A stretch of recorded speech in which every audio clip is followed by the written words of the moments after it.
آمین والصلاة والسلام علی رسولہ الکریم وعلی آلہ واصحابہ اجمعین اما بعد فاعوذ باللہ من الشیطان الرجیم بسم اللہ الرحمن الرحیم وَلْتَكُن مِّنكُمْ أُمَّةٌ يَدْعُونَ إِلَى الْخَيْرِ وَيَأْمُرُونَ بِالْمَعْرُوفِ وَيَنْهَوْنَ عَنِ الْمُنكَرِ وَأُولَٰئِكَ هُمُ الْمُفْلِحُونَ صدق اللہ العظیم وقال النبی صلی اللہ علیہ وسلم بدأ الاسلام غریبا وسيعود كما بدا فطوبى للغرباء او كما قال النبی علیہ الصلوۃ والسلام۔ قابل احترام دوستوں، بھائیوں اور عزیزوں، 5 دن کی تربیتی نشستوں میں اور بالخصوص کل جو ایک پروگرام تھا ہمارا جو عوامی نوعیت کا تھا، اس میں آپ نے شرکت فرمائی اور آپ نے بہت کچھ حاصل کیا۔ اللہ تبارک و تعالی جو کچھ آپ نے حاصل کیا اسے محفوظ رکھنے اور اس پر عمل کرنے کی توفیق عطا فرمائے۔ میں آپ کی خدمت میں چند باتیں عرض کروں گا کیونکہ یہ اختتامی سیشن ہے، اور حافظ صاحب تو فرما رہے تھے کہ آخری لمحات ہیں۔ یہ آخری لمحات کا لفظ جو ہے یہ تو بڑا خطرناک لفظ ہے۔ اللہ تعالیٰ آپ کو لمبی زندگی عطا فرمائے، اور بہرحال آخری لمحات تو آنے ہیں، وہ لمحات جو ہیں وہ تو ضرور آنے ہیں، اور ان لمحات میں اللہ تبارک و تعالی ہم سب کو اپنے دین پر ثابت قدمی عطا فرمائے، ہمیں کلمہ طیبہ اس وقت نصیب فرمائے۔ اللہ تعالیٰ کا ارشاد ہے کہ تم میں سے، اے اہل ایمان، تم میں سے اگر سارے لوگ امر بالمعروف اور نہی عن المنکر کا کام نہ کریں تو کچھ خوش نصیب لوگوں کو تو یہ کام کرنا چاہیے۔ ہمارا معاشرہ سمجھتا ہے کہ یہ بد نصیب لوگ ہیں جو یہ کام کر رہے ہیں، ہم دولت بنا رہے ہیں، عیاشیاں کر رہے ہیں، ترقی کر رہے ہیں، اور یہ لوگ پرانی باتیں کر رہے ہیں، لیکن ان کو یہ معلوم نہیں ہے، اللہ کو ان بندوں کو اللہ انہیں بھی ہدایت دے کہ اصل کرنے کا کام یہی ہے، اصل سرمایہ یہی ہے۔ جب دائمی زندگی میں داخل ہوں گے جس کی کوئی انتہا نہیں ہے تو وہاں محلات اور بنگلے اور جاگیریں اور بینک بیلنس کچھ نہیں ہوگا، وہاں انسان کے اعمال ہوں گے، اور یہ اعمال جو ہے ان میں سب سے اعلیٰ اعمال اللہ کے دین کے لیے جد و جہد کرنا، اللہ رب العالمین کے راستے میں جہاد کرنا، اور نیکی کا حکم دینا اور برائی سے روکنا۔ اسلام ایک دین ہے، اور دین مذہب کو نہیں کہتے، مذہب جو ہے وہ تو صرف ایک محدود چیز ہے، دین ایک جامع چیز ہے، اس میں عبادات بھی ہیں، اس میں معیشت بھی ہے، سیاست بھی ہے، اور اس میں سارے کے سارے انسان کے زندگی کے شعبے جو ہیں اس میں داخل ہیں۔ نبی اکرم صلی اللہ علیہ وسلم نے جہاں مسجد کی امامت فرمائی ہے وہیں پر آپ نے فوج کی سپہ سالاری بھی کا فریضہ بھی ادا کیا ہے، ریاست کی سربراہی کی ذمہ داری بھی ادا کی ہے۔ نبی اکرم صلی اللہ علیہ وسلم دنیا کے اندر تشریف لائے تھے اللہ کے دین کو قائم کرنے کے لیے، لِیُظْہِرَهُ عَلَى الدِّینِ کُلِّهِ، اور آپ نے دین کو قائم کیا۔ جماعت اسلامی اور اسلامی تحریکوں کی دعوت یہی ہے کہ دین کو قائم کیا جائے، صرف مذہب کی حد تک نہیں، پورے نظام کو بدلا جائے، اور یہ کام کٹھن ہے، مشکل ہے، لیکن ہمیں یہی کام کرنا ہے، یہی ہمارا فریضہ ہے، اور یہی اللہ تبارک و تعالیٰ کے ہاں فلاح پانے کا یقینی راستہ ہے۔ اولئک هم المفلحون، اللہ تعالیٰ خود فرما رہا ہے کہ یہ کام کرنے والے وہی کامیابی حاصل کر سکیں گے، وہی فلاح پائیں گے۔ اور نبی اکرم صلی اللہ علیہ وسلم نے ارشاد فرمایا کہ دین اسلام جب لوگوں کے سامنے پیش کیا گیا، کب پیش کیا گیا؟ حضور کے دور کی بات ہے، اس سے پہلے انبیاء نے بھی کیا، لیکن حضور نے اپنے دور کی بات کی۔ جب غار حرا سے اتر کر آپ آئے تھے، دین کی دعوت پیش کی تھی، تو لوگوں کے لیے اجنبی تھا وہ، یہ کیا بات ہے، یہ محمد کیا بات کہتا ہے، ہم نے تو ایسی بات نہیں سنی، ہمارے آبا و اجداد نے تو یہ نہیں کیا تھا۔ تو فرمایا کہ وہ اجنبی آواز لوگوں کو لگی تھی، لوگوں نے اس کو اجنبی اور غریب جانا تھا، لیکن آہستہ آہستہ وقت گزرنے کے ساتھ ساتھ اس کی طرف لوگ مائل ہوتے چلے گئے، اور اس کی توسیع دنیا کے اندر یوں ہوتی چلی گئی کہ حضور صلی اللہ علیہ وسلم دنیا سے جب تشریف لے گئے اس وقت باقاعدہ پورا جزیرہ نما عرب اور اس کے آس پاس کے بہت سارے علاقے جو ہیں وہ اسلامی ریاست کا حصہ بن چکے تھے۔ اللہ تبارک و تعالیٰ نے اس دین کو یہ غلبہ عطا فرمایا۔ پھر یہ دین جزیرہ نما عرب سے باہر نکل کر کیسر روم اور کسرا ایران کے محلوں تک پہنچ گیا اور کسرا کا بھی خاتمہ ہوا اور قیصر کی بھی جو حکومت تھی وہ خاک میں مل گئی اور دنیا کے اندر الحکم للہ یہ اعلان ہو گیا کہ حکومت اور حکمرانی اور قانون صرف اللہ کا چلے گا اور اللہ ہی کا قانون چلا۔ فرمایا کہ پھر ایک دور آئے گا کہ اسلام پھر غریب ہو جائے گا۔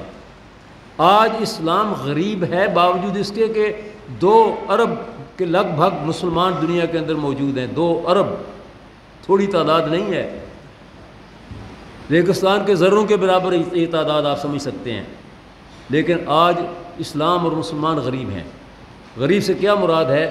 یعنی جن کی کوئی پہچان نہیں ہے، جن کی کوئی شناخت نہیں ہے، جن کا کوئی رسوخ نہیں ہے۔ کیوں ایسا ہوا ہے؟ فرمایا کہ اس دور کے اندر بھی کچھ لوگ ایسے ہوں گے، کبھی ایسا دور نہیں آئے گا کہ اسلام کو لوگوں نے چھوڑ دیا ہو۔ اصل اسلام جھنڈا اٹھانے والے ہر دور میں موجود رہیں گے اور آپ نے ان کو مبارکباد دی ہے۔ نبی اکرم صلی اللہ علیہ وسلم نے مبارکباد دی۔ آقا صلی اللہ علیہ وسلم جس کو مبارکباد دیں اس کا کیا مقام ہے؟ طوبیٰ للغرباء، ایسے ماحول میں وہ لوگ کہ جو اس کام کو کریں اور لوگوں کے نزدیک اور معاشرے کے نزدیک اور ایلیٹ کلاس کے نزدیک وہ اجنبی ٹھہریں، مبارک ہے ان کے لیے۔ تو ہم یہی کام کر رہے ہیں، ہم کوئی اور کام نہیں کر رہے۔ ہم نے ڈگریاں حاصل کیں، ہم نے تعلیم حاصل کی، لیکن اس تعلیم کو حاصل کرنے کے بعد ہم نے ان ڈگریوں کی بنیاد پر اپنے دین کو فروخت نہیں کیا۔ یہ اللہ تعالیٰ کا شکر ہے۔ ہم نے کوئی ڈگری حاصل نہ بھی کی، ہم کسان، مزدور، چھوٹے درجے کے تاجر اور دکاندار، ہم نے اس کے باوجود بھی اپنے آپ کو اللہ کے دین کا جھنڈا اٹھانے والوں کے ساتھ شامل کر لیا۔ یہ کارواں ہے ہمارا، ہم اس کارواں کا حصہ ہیں، اور اس کارواں میں جب ہم شامل ہوئے ہیں تو سوچ سمجھ کر شامل ہوئے ہیں۔ اس میں مشکلات بھی آتی ہیں، اس میں تانے بھی سننے پڑتے ہیں، اور اس میں نقصان بھی دنیا کا اٹھانا پڑتا ہے، لیکن ہم سب کچھ برداشت کریں گے اور ہم اللہ کے دین کے لیے کام کریں گے۔ یہ ہمارا عہد ہے۔ تو میرے دوستوں اور بھائیوں، اس تربیت گاہ میں آپ نے اسی عہد کو بار بار سنا ہوگا، اسی کی تجدید کے لیے آپ کو متوجہ کیا گیا ہوگا۔ دروس قرآن میں بھی، دروس حدیث میں بھی، مختلف موضوعات پر جو خطابات ہوئے ان کے اندر بھی، اور یہاں اگر آپ نے نماز جمعہ پڑھی تھی نماز جمعہ پڑھی تھی، تو نماز جمعہ کے اندر بھی یہی بات بتائی گئی کہ نبی اکرم صلی اللہ علیہ وسلم کو جو معراج اللہ تعالیٰ نے عطا فرمایا وہ اسی لیے تھا کہ آپ کو حق الیقین حاصل ہو جائے، عین الیقین سے آگے حق الیقین حاصل ہو جائے۔ اور حضور صلی اللہ علیہ وسلم نے سب کچھ اپنی آنکھوں سے دیکھا، اور دیکھنے کے بعد آپ دنیا کے اندر لوگوں کے سامنے ان کو آپ نے اس کو پیش کیا۔ اور نبی اکرم صلی اللہ علیہ وسلم جب وہاں سے آئے ہیں، یہ بات میں خطبہ جمعہ کے اندر نہ کہہ سکا کہ حضور صلی اللہ علیہ وسلم کو اللہ تبارک و تعالیٰ نے فرمایا کہ 50 نمازیں آپ کی امت پر فرض کی گئی ہیں۔ یہ تربیت گاہ کے اندر آپ آئے ہیں، ماشاءاللہ آپ مسجد کے اندر نمازوں کے اندر بڑی رونق ہوتی تھی، ہماری مسجد بھر جاتی۔ اللہ تبارک و تعالیٰ آپ کو نمازوں پر اسی طرح کاربند رہنے کی توفیق عطا فرمائے۔ 50 نمازیں فرض ہوئیں۔ جب آپ حضرت موسیٰ علیہ السلام سے واپسی پر ملے، حضرت موسیٰ علیہ السلام نے پوچھا کہ اے محمد صلی اللہ علیہ وسلم، اللہ سے آپ کی ملاقات ہوئی تو اللہ نے کیا فرمایا؟ آپ نے فرمایا اللہ نے مجھے ایک تحفہ دیا ہے، ہدیہ دیا ہے، وہ ہے 50 نمازیں۔ تو موسیٰ علیہ السلام نے کہا کہ بہت بھاری ہوں گی آپ کی امت پر، آپ اللہ کے پاس واپس جائیں اور اللہ تعالیٰ سے درخواست کریں کہ اس میں کچھ تخفیف کر دیں۔ آپ واپس گئے، اللہ تبارک و تعالیٰ نے وہ 50 نمازیں جو ہیں ان کو کم کر کے اللہ تبارک و تعالیٰ نے 40 کر دیں۔ پھر آئے تو پھر حضرت موسیٰ علیہ السلام نے پوچھا، آپ نے پھر بتایا تو انہوں نے کہا نہیں یہ بھی بہت زیادہ ہوں گی، آپ پھر جائیں۔ یہاں تک کہ 5 نمازیں جو ہیں وہ رہ گئیں۔ موسیٰ علیہ السلام کے پاس جب اب نبی اکرم صلی اللہ علیہ وسلم آئے، انہوں نے پھر کہا کہ ایک بار پھر جائیے۔ آپ نے فرمایا نہیں ہے موسیٰ، اب میں اللہ کے پاس بار بار جانے میں شرم محسوس کرتا ہوں، اللہ نے مجھے فرما دیا کہ یہ حتمی بات ہے، اے محمد صلی اللہ علیہ وسلم آپ پر اور آپ کی امت پر 5 نمازیں فرض ہیں، جو 5 نمازیں پڑھے گا اسے 50 نمازوں کا ثواب ملے گا۔ جس نے 5 نمازیں پڑھی گویا اس نے 50 نمازیں پڑھی۔ نماز جو ہے یہ بہت اہم چیز ہے، اور اگر ہم اقامت دین کا کام کرنا چاہتے ہیں تو سب سے پہلے اقامت نماز کرنا ہوگا۔ اقامت نماز اگر نہیں ہم کر سکتے تو اقامت دین کیسے کریں گے؟ نبی اکرم صلی اللہ علیہ وسلم نے ارشاد فرمایا کہ جو نماز کو قائم کرے گا وہ دین کو بھی قائم کر لے گا، جو نماز کو قائم نہیں کرے گا وہ دین کو منہدم کر دے گا۔ اس لیے اپنے اہل و عیال کو بھی نماز کی تلقین کریں، دوست احباب کو بھی نماز کی تلقین کریں، جماعت کے ساتھیوں کے اندر بھی اگر سستی محسوس ہو ان کو بھی تلقین کریں۔ عام طور پر ہمارے لوگ جو ہیں یہ نماز کے بارے میں سستی کرتے ہیں، اس کا ہمیں اعتراف کرنا چاہیے۔ صحابہ کرام کی شان یہ تھی، میں نے اس میں یہ واقعات لکھے بھی ہیں۔ رسول رحمت مکہ کی وادیوں میں جو کتاب ہے سیرت کے اوپر، حضور کی سیرت پر جو کتاب ہے، رسول رحمت مکہ کی وادیوں میں، اور رسول رحمت تلواروں کے سائے میں، یہ مدنی دور اور مکی دور اور جہاد کا میدان اور دعوت کا میدان سارا اس کے اندر آ گیا ہے۔ اس میں نے واقعات بھی لکھے ہیں۔ مثلا مدینہ منورہ میں صحابہ کرام کی حالت یہ تھی کہ لکھا ہے بخاری شریف کے اندر کہ 2 صحابہ کرام جو ہیں، ایک دکانداری کرتا تھا، آپ میں سے کئی دکاندار ہوں گے ماشاءاللہ، ہیں کوئی دکاندار؟ ہیں؟ تجارت پیشہ بہت اچھا پیشہ ہے، دکاندار بہت اچھا کام ہے۔ اور ایک شخص جو تھا وہ لوہار کا کام کرتا تھا، اور لوہار کا کام وہ کیا کرتا تھا؟ تلواریں بناتا تھا، نیزے بناتا تھا، لوہے کو گرم کرتا تھا آگ کے اندر۔ جب خوب گرم ہو جاتا تھا تو آج کل تو بھٹیاں نئی بن گئی ہیں، اس زمانے میں آگ جلانا پڑتی تھی، اس میں لوہے کو گرم کر کے پھر وہ لوہے کے ایک بہت بڑے ٹکڑے کے اوپر رکھتا تھا، اوپر سے تھوڑا مار کر اس کو ٹھیک کرتا تھا اور تلوار اور نیزے بناتا تھا۔ ادھر اس نے تھوڑا اٹھایا اس پر ضرب لگانے کے لیے، ادھر بلال کی اذان کی آواز آ گئی۔ اس نے یہ بھی نہیں کہا یہ تھوڑا تو میں مار لوں، اسی وقت تھوڑا رکھ دیا، میں نماز پڑھ کے آ کے یہ کام کروں گا۔ ایک صحابی جو دکانداری کا کام کرتا تھا، اس کے پاس گاہک آیا اور وہ چیز کوئی تول رہا تھا ترازو میں، تو بلال کی آواز اذان کی آئی، اس نے وہیں پر وہ ترازو رکھ دیا اور اپنے بھائی سے کہا بھائی یہ سامان یہیں پڑا رہے گا، نماز پڑھ کے آئیں گے پھر یہ سامان تولیں گے، تم پھر لے کے جاؤ گے۔ یہ شان تھی صحابہ کرام کی۔ جنگ کے میدانوں کے اندر بھی یہ بھی واقعات اس کے اندر موجود ہیں۔ جنگ کے میدانوں کے اندر نبی اکرم صلی اللہ علیہ وسلم نے کس طرح نمازیں ادا کی، صحابہ نے کس طرح نمازیں ادا کی، یہ سب کچھ جو ہے یہ دین کا بنیادی تقاضا ہے۔ اس لیے میں آپ سے یہ عرض کروں گا، پہلی بات کہ نمازوں کی پابندی، اور دوسری بات کہ اپنے بچوں کی تربیت۔ ہمارے پاس بہت بڑا سرمایہ ہے۔ کیا سرمایہ ہے؟ ہمارے بچے جو ہیں یہ ہماری دولت ہے، ہماری قوت ہے، ہمارا مستقبل ہے، ہماری جنت ہے۔ ہم نے ان کی اچھی تربیت کی، ہمارے دنیا سے چلے جانے کے بعد یہ ہمارے صدقہ جاریہ ہوں گے۔ اگر ہم نے ان کی اچھی تربیت نہیں کی، قیامت کے دن ہم سے ان کے بارے میں سوال پوچھا جائے گا۔ یا ایھا الذین آمنوا قوا انفسکم واہلیکم نارا، اپنے آپ کو بھی بچانا ہے، اپنے اہل و عیال کو بھی بچانا ہے۔ بچوں کی تربیت کیسے کریں؟ بچوں کی تربیت جو ہے گھر کے اندر ایسا ماحول بنائیں کہ اللہ اور اللہ کے رسول کی باتیں ہوں، قرآن و سنت کی باتیں ہوں، اللہ والوں کی باتیں ہوں، صحابہ و صحابیات کی باتیں ہوں۔ تو سید منور حسن رحمۃ اللہ علیہ کو جانتے ہیں نا آپ؟ جانتے ہیں؟ ملے ہیں ان سے؟ ان کی زیارت ہوئی تھی؟ اللہ کا وہ مرد مجاہد جو کبھی مداہنت نہیں برتتا تھا، کبھی باطل کے سامنے جھکتا نہیں تھا، اس نے ہر ایک قوت کو للکارا، اور لوگوں نے جب کہا کہ یہ کام خطرناک ہے تو فرمایا اللہ کے دین کے لیے میں ہر خطرہ مول لینے کے لیے تیار ہوں۔ وہ یہاں تربیت گاہ میں جب تقریر کرتے تھے، ان کی تقریر میں لازمی یہ بات ہوتی تھی کہ دوستو کتاب سے رشتہ نہ توڑو، دوستو کتاب سے رشتہ نہ توڑو، کتاب جو ہے یہ بہترین ساتھی ہے۔ کتاب بچوں کے لیے بھی کتابیں یہاں آپ کو دستیاب ہوں گی، سستی کتابیں دستیاب ہوں گی، بہت سستی، انتہائی سستی۔ یہ سامنے آپ جائیں، ساتھ ہی آپ کے جو یہ سٹال لگے ہوئے ہیں، لکھا ہوا ہے اس میں کون کون سی کتابیں اور اس کی کتنی قیمت ہے، بالکل معمولی قیمت پر۔ خاص طور پہ بچوں کی کتابیں، سیرت کی کتابیں، صحابہ کی کتابیں، صحابیات کی کتابیں، یہ ہمارے گھروں کے اندر ہونی چاہیے، ان کا تذکرہ ہوتے رہنا چاہیے۔ گھروں کے اندر ماحول اگر اس طرح کا ہوگا تو انشاءاللہ ہمارے بچے خالد و طارق بنیں گے، ہمارے بچے سلطان ٹیپو اور صلاح الدین بنیں گے، ہمارے بچے جو ہیں وہ مجاہد بنیں گے، اور ہمارے بچوں کے اندر وہی روح آئے گی جو سید مودودی حسن البنا رحمۃ اللہ علیہ اپنی قوم کے اندر، اپنے نوجوانوں کے اندر پھونکنا چاہتے تھے۔ اپنے گھروں کا ماحول اس طرح کا بنائے۔ کتاب سے بہتر اور کوئی ہدیہ نہیں ہے۔ میں آپ کو سید مودودی رحمۃ اللہ علیہ کی ایک بات بتاتا ہوں، یا یوں کہیے کہ میں ان سے مختصر وقت میں 1-2 منٹ میں ان سے آپ کی ملاقات کرواتا ہوں۔ ملاقات کرنا چاہتے ہیں؟ جی،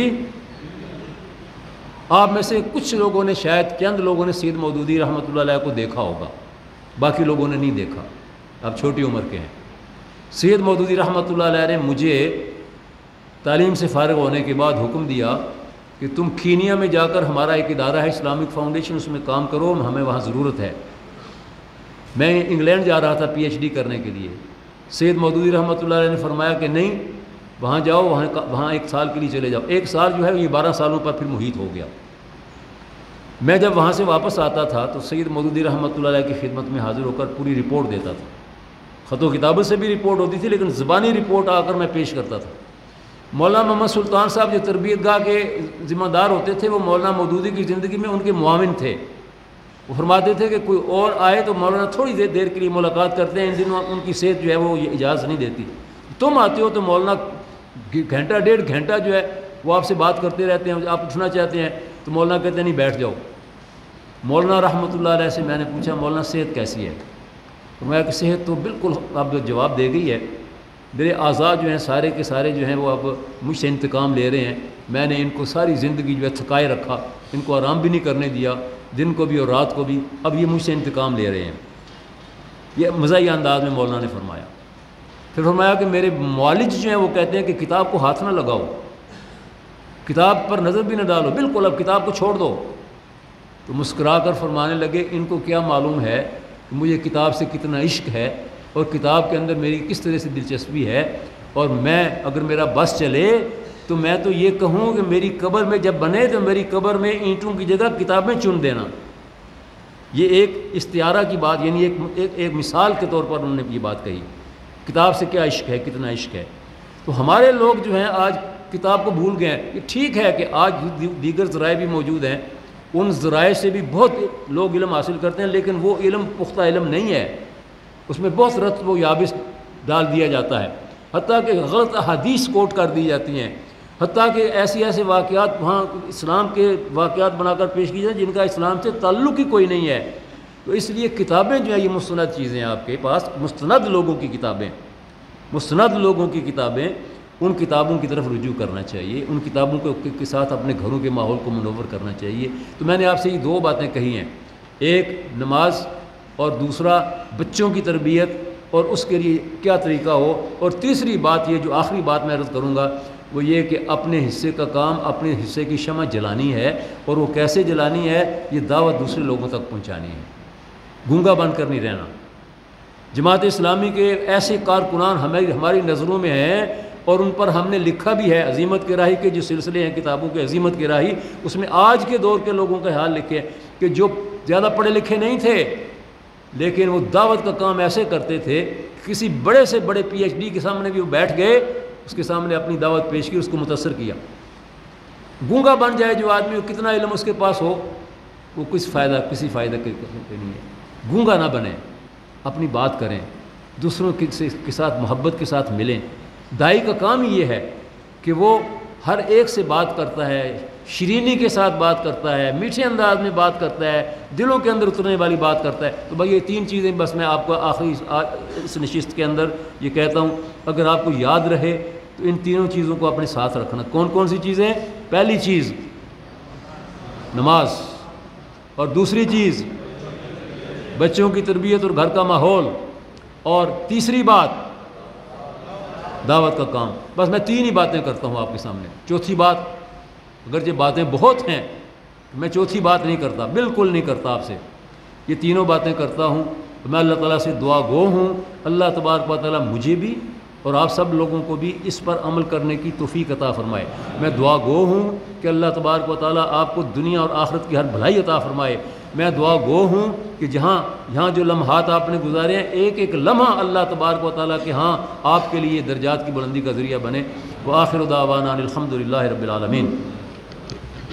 حضرات اب آخر میں ہم دعا کریں گے۔ وأصحابه أجمعين۔ ربنا آتنا في الدنيا حسنة وفي الآخرة حسنة وقنا عذاب النار۔ ربنا آتنا من لدنك رحمة وهيئ لنا من أمرنا رشدا۔ یا حی یا قیوم یا رحمان یا رحیم یا بدیع السماوات والارض یا ذا الجلال والاکرام یا غیاث المستغیثین یا مجیب دعوت المضطرین بک ننزل حاجاتنا وحاجات المسلمین وانت عالم بها فاقضها یا رب العالمین یا خیر المعطین و یا خیر المسئولین۔ اے اللہ تو غنی ہے، ہم فقیر ہیں، مولا کریم تو قوی ہے، ہم کمزور ہیں۔ یا اللہ ہماری تمام حاجات کو پورا فرما۔ یا اللہ ہمارے تمام بیماروں کو شفائے کاملہ عاجلہ عطا فرما۔ یا اللہ ہمارے تمام مرحومین جن کے نام یہاں لیے گئے ہیں یا جن کے نام نہیں لیے گئے، مولا سب کی مغفرت فرما، سب کی قبروں میں ہمارا دعا کا یہ ہدیہ ان تک پہنچا دے مولا کریم۔ یا اللہ تیرے نبی صلی اللہ علیہ وسلم کا ارشاد ہے کہ تمہاری دعائیں تمہارے مرنے والے احباب کو اللہ تبارک و تعالیٰ پہنچا دیتا ہے اگر تم اخلاص کے ساتھ دعا مانگو۔ یا اللہ ہم خلوص نیت کے ساتھ تجھ سے دعا مانگتے ہیں، مولا کریم ان کی قبروں میں ہماری دعاؤں کا یہ ہدیہ پہنچا دے۔ یا اللہ ان کی قبروں کو نور سے منور فرما دے۔ یا اللہ ان کے درجات بلند فرما دے۔ یا اللہ تو شفا دینے والا ہے، تیرے سوا کوئی شفا دینے والا نہیں ہے۔ لا شفاء الا شفاءک شفاء لا یغادر سقما۔ یا اللہ ہمارے تمام بیماروں کو شفاء کاملہ عاجلہ عطا فرما۔ یا اللہ ہر مصیبت زدہ اہل ایمان کی مصیبت کو دور فرما۔ یا اللہ تمام پریشان حال لوگوں کی پریشانیوں میں ان کی مدد فرما۔ یا اللہ ہماری نوجوان نسل کو شیطان کے حملوں سے محفوظ فرما۔ یا اللہ ہماری ٹوٹی پھوٹی عبادات کو قبول فرما۔ یا اللہ جن لوگوں کو تو نے اولاد کی نعمت عطا فرمائی ہے ان کو اپنی اولاد کی تربیت کرنے کی توفیق عطا فرما، ان کی اولاد کو ان کی آنکھوں کی ٹھنڈک بنا۔ یا اللہ جو اولاد سے محروم ہے انہیں اولاد صالح عطا فرما۔ یا حی یا قیوم لا الہ الا انت برحمتک نستغیث خلصنا برحمتک من شرائر الدنیا وعذاب الآخرہ۔ یا اللہ کشمیر کے مظلومین تیری مدد کے محتاج ہیں، یا اللہ تو ان کی مدد فرما۔ یا اللہ غزہ فلسطین کے مظلوم مسلمان تیری مدد کے محتاج ہیں، مولا کریم ان کی مدد فرما۔ یا اللہ تیرے نبی کی امت کی بیٹیوں کے سروں سے دوپٹے نوچے جا رہے ہیں۔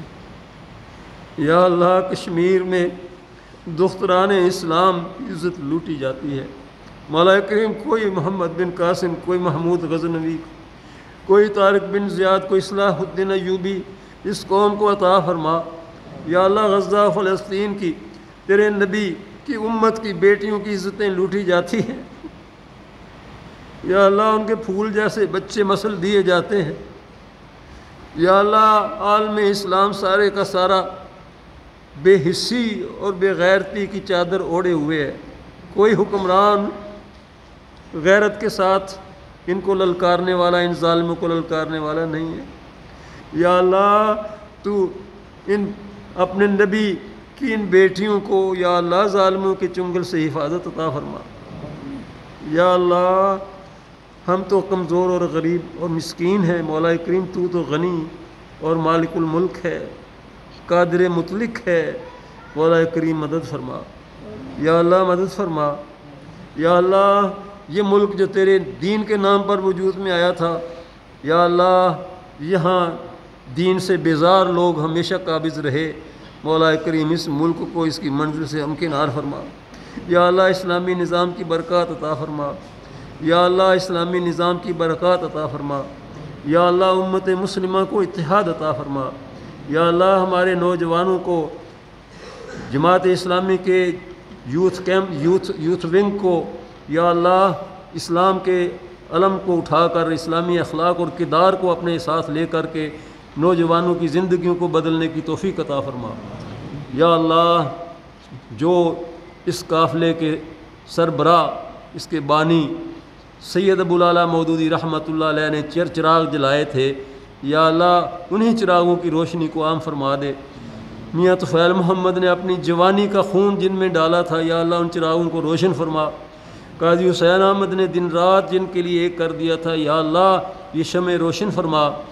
سید منور حسن نے اپنی جوانی سے لے کر بڑھاپے اور آخری دم تک جس نعرے کو بلند کیا اس پر ڈٹے رہے، مولا کریم اس نعرے کو عام کر دے، بلند کر دے، اس جھنڈے کو بلند کر دے یا اللہ۔ یا اللہ ہمارے جتنے بھی مرحومین ہیں، اللہم اغفر لنا ولآبائنا ولأمہاتنا ولإخواننا ولأخواتنا ولأعمامنا ولعماتنا ولأخوالنا ولخالاتنا ولأساتذتنا ولأصدقائنا ولجيراننا ولمن كان علينا حق یا رب العالمین، ولجميع المسلمین والمسلمات والمؤمنین والمؤمنات۔ ربنا بیماروں کے لیے اللہ تبارک و تعالیٰ تمام بیماروں کو شفاء کاملہ عاجلہ عطا فرما۔ اللہم اشفنا بشفائک وداونا بدوائک وعصمنا من الاخوال والاوجاع والامراض كلها۔ اذهب الباس رب الناس واشف انت الشافی لا شفاء الا شفاؤک شفاء لا یغادر سقما۔